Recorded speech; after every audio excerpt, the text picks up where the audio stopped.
શરીરમાંથી લોહી નીકળતું, કોઈ બી કારણ આપણને વાગે કે આપણે થાય ત્યારે શરીરમાંથી લોહી નીકળે.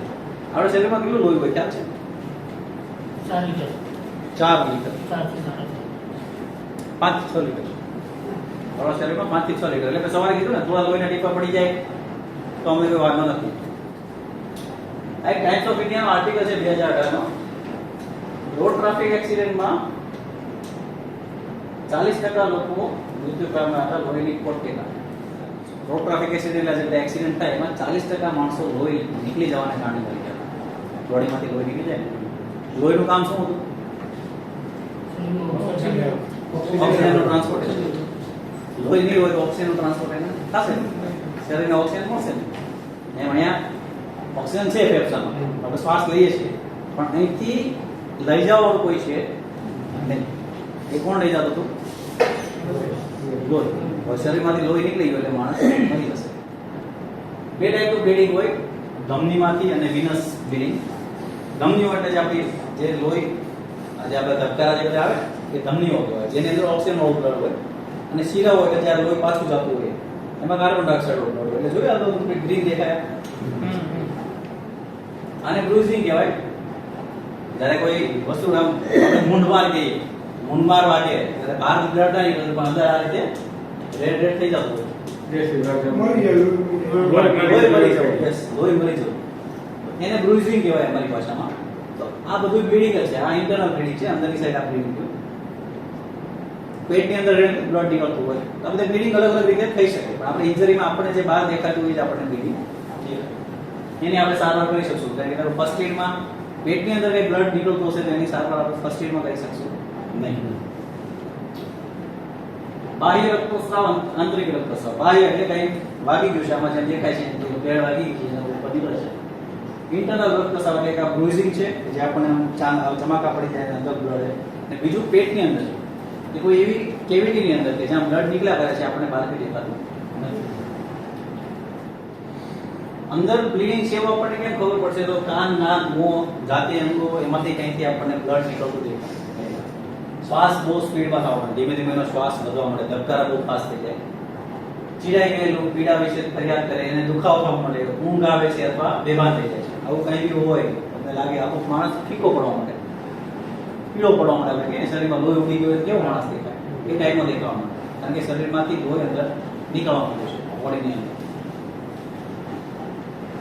પ્રાથમિક સારવાર શું છે? તો રક્તસ્રાવ બિંદુ પર દબાણ, સીધું દબાણ, ટોર્નિક્વેટ અને દબાણ બિંદુનો ઉપયોગ કરો. 3 ટેકનિક છે.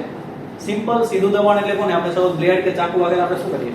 દબાઈ દઈએ. આને સીધું દબાણ કહેવાય. નિલેશ કાકા આમ કરો તો આમ કરો, સીધું દબાણ. બીજું ટોર્નિક્વેટ એટલે દોરી બાંધેલી, દોરી બાંધેલી, જેમાં આમાં બતાવ્યું છે. ઠીક છે, અહીંયા નીચે લોહી નીકળતું હોય તો આપણે અહીંયા ઉપર દોરી બાંધેલી. ત્રીજું છે પ્રેશર પોઈન્ટ, દબાણ બિંદુ અથવા પ્રેશર પોઈન્ટનો ઉપયોગ કરો.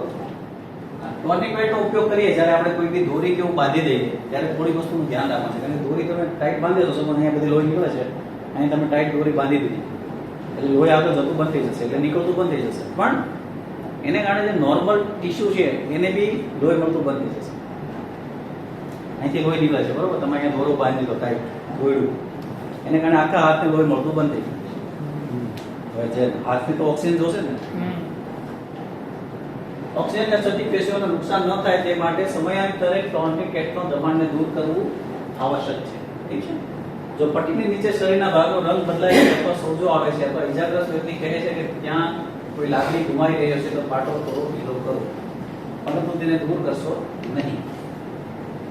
માણસ એવું કહે કે અહીંયા હવે આમ શૂન્ય પડવા માંડ્યું છે, ખાલી ચડવા માંડી છે, શૂન્ય પડવા માંડ્યું છે, અથવા આ ભાગ કાળો પડવા માંડે છે, તો આપણે થોડી વાર દોરો ઢીલો કરવો પડે. એ ભાગ પાછો હતો એવો થઈ જાય, એ પાછું ટાઈટ બાંધી દેવાનો. મેક્સિમમ 2 કલાક સુધી બાંધી શકાય, એનાથી વધારે બંધાશે નહીં. નહીં તો ભાઈ હાથને એવું કાપવું પડે નહીં. આ પ્રેશર પોઈન્ટ છે, આ બધા દબાણ બિંદુઓ જે આપણા બોડીમાં અલગ અલગ જગ્યાએ આપણને આર્ટરીઝ હાડકાની ઉપરથી પાસ થતી હોય તો ત્યાં તમે એને દબાઈને બંધ કરી શકો. નીચે હાડકું હોય ઉપર તમે પ્રેશર આપીને બંધ કરી શકો. હું તમને હાથ અને પગથી બતાવી દઉં તો સપોઝ તમે અહીંયા એક અંગૂઠાથી દબાવો છો, બાયસેપ્સ અને ટ્રાયસેપ્સ ની વચ્ચે અહીંયા તમે અંગૂઠો મૂકશો ને, હમ. દબાઈ રાખો તો થોડી વારમાં ધબકારા થઈ જશે. થાય. આ અઘરું છે, અમુક લોકોને જ ખ્યાલ આવશે. ખ્યાલ આવે છે? કેટલા લોકોને ખ્યાલ આવે? ઘણા બધા લોકોને ખ્યાલ આવે. હા, અમે જ્યારે બીપી માપતા હોય ત્યારે અહીંયા પેલું બાંધીએ, ઠીક છે ને? અમે શું કરીએ, અમે પ્રેશર અહીંયા વધારીને આ નળીને બંધ કરી દઈએ. આ બ્રેકેલ આર્ટરી કહેવાય. આ અહીંથી આગળ જઈને આખા હાથને સપ્લાય કરે છે. હવે સપોઝ એવું થયું છે, અહીંથી ટ્રકનું ટાયર ચાલી ગયું છે, આખો હાથ ચકડાઈ ગયો છે, એટલી બધી જગ્યાએથી બ્લડ નીકળે છે કે તમને ખબર નથી ક્યાં ક્યાં પાટો બાંધવો કે ક્યાં પેલું દબાવવું. તો તમે આ નળીને અહીંથી દબાવીને બંધ કરો. આ નળીને બંધ કરી દેશો એટલે અહીંયા તમારું લોહી જતું જ બંધ થઈ જશે અને એ લોકો બંધ થઈ જશે. તો આ બે પ્રેશર પોઈન્ટ યાદ રાખવાની જરૂર છે. એક આ છે અને એક બીજો પગનો અહીંયા બી તમે છે ને અહીંથી એક મોટી નળી પાસ થાય જેમાં બતાવી છે આ દેખાય. હમ. તો એમાં આ રીતે બે હાથથી પ્રેશર આ રીતે આખું દબાઈ દે. જો પગમાં વાગ્યું હોય, કારણ કે પગમાં અને હાથમાં મોટી નળીઓ છે, આ દબાઈ જાય તો થોડી મિનિટોમાં શરીરનું બધું બ્લડ બહાર નીકળી જશે. તો તમારે આ રીતે આને પ્રેશર ક્રિએટ કરી અને બંધ કરવું જરૂર છે. તો જ તમે માણસને બચાવી શકશો.